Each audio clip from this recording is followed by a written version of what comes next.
যারা এসএমএস পেয়ে গেছেন টাকা পাননি তারা কবে নাগাদ টাকা পেতে চলেছেন। আর আপনি যদি আবাস যোজনা একদম নতুন আপনার যদি নাম না এসে থাকে তবে আপনার জন্য কিন্তু খুব খুশির খবর রয়েছে। হ্যালো বন্ধুরা, আপনারা দেখছেন স্কিম বাংলা ইউটিউব চ্যানেল। তো বন্ধুরা, এই বছর যারা প্রধানমন্ত্রী আবাস যোজনায় বাড়ি পাচ্ছেন তাদের কিন্তু অনেকেরই এমন কিছু ব্যক্তি রয়েছেন এসএমএস এসে গেছে তারপরেই কিন্তু টাকা আসেনি, এবং অনেকেরই তো দুটো করে এসএমএস এসে গেছে তারপরেও কিন্তু টাকা ঢোকেনি, এবং অনেক ব্যক্তি রয়েছে যারা কিন্তু পুরো টাকা পেয়ে গেছেন, অর্থাৎ প্রধানমন্ত্রী আবাস যোজনায় বা বাংলা আবাস যোজনায় প্রথম কিস্তির যে 60,000 টাকা সেটি কিন্তু ঢুকে গেছে। তো প্রশ্ন হচ্ছে যে যারা এসএমএস পেয়ে গেছেন টাকা পাননি তারা কবে নাগাদ টাকা পেতে চলেছেন। আর আপনি যদি আবাস যোজনা একদম নতুন আপনার যদি নাম না এসে থাকে তবে আপনার জন্য কিন্তু খুব খুশির খবর রয়েছে, আমি ভিডিওর লাস্টে বলবো। যে ব্যাঙ্ক অ্যাকাউন্টে আপনি দিয়েছেন সেই ব্যাঙ্ক অ্যাকাউন্টে যে আপনারা প্রধানমন্ত্রী আবাস যোজনার টাকা পাবেন, প্রথমে সিস্টেম অনুযায়ী কী করে যে ওই ব্যাঙ্ক অ্যাকাউন্টে সমস্ত টাকা কিন্তু ছেড়ে দেওয়া হয়। অর্থাৎ যদি আপনার স্টেট ব্যাঙ্কে অ্যাকাউন্ট থাকে এবং স্টেট ব্যাঙ্কে মনে করুন 10 লক্ষ আবাস যোজনা গ্রহীতার অ্যাকাউন্ট রয়েছে, সেই ক্ষেত্রে কিন্তু প্রথমে তো রাজ্য সরকার এফটিও করে কিন্তু 10 লক্ষ অ্যাকাউন্টে কিন্তু টাকা মেরে দিয়েছে। তবে সেই স্টেট ব্যাঙ্কে যখন 10 লক্ষ ব্যক্তির টাকা আসবে তারা কি করবে, সেই টাকাটিকে 7 থেকে 8 দিন কিন্তু সুদ খাটাবে, যেটা সিস্টেম অনুযায়ী এর আগে আমাদের যে স্কিমের কাজগুলি হয়েছে সেই স্কিমের কাজগুলি কিন্তু এই ধরনের কিন্তু টাকা আসতো।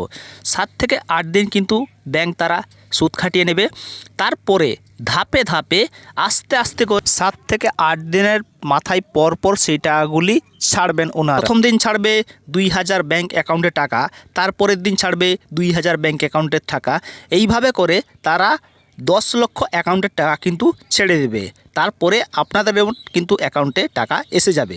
তো এই ধরনের সিস্টেম অনুযায়ী কিন্তু ব্যাংকও কাজ করে থাকে। তবে আপনাদের চিন্তার কোনো কারণ নেই, যেহেতু রাজ্য সরকার সমস্ত ব্যাংক অ্যাকাউন্টে টাকা মেরে দিয়েছে, তবে আস্তে আস্তে করে আপনাদের ব্যাংক অ্যাকাউন্টে টাকাটি চলে আসবে।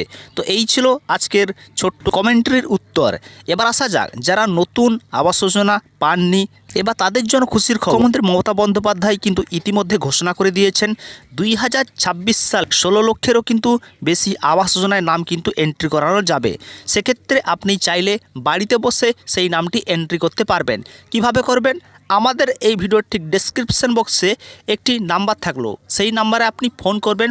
ফোন করার পরে আপনাদের নাম বলবেন এবং আপনাদের পুরো ঠিকানা বলবেন। তারপরে আপনাদের ওই নাম্বারে যেই নাম্বারটিতে আপনি ফোন করেছিলেন আপনি যেই মোবাইল দিয়ে ফোন করেছিলেন সেই মোবাইলে কিছুক্ষণ পরে কিন্তু একটি ফোন আসবে।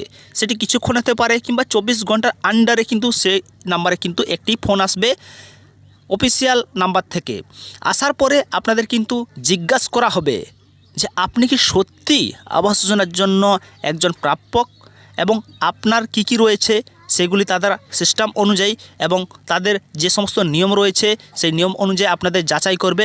যাচাই করার পরে আপনাদের যদি সমস্ত কিছু সঠিক থাকে তথ্য, তবে কিন্তু 2026 সালে আপনাদের নতুন লিস্টে নাম কিন্তু ওঠানো হবে। আজকে আমি আপনাদের দুটি প্রবলেম সলভ করে দিলাম। যদি ভিডিওটি ভালো লেগে থাকে ভিডিওটি লাইক করবেন।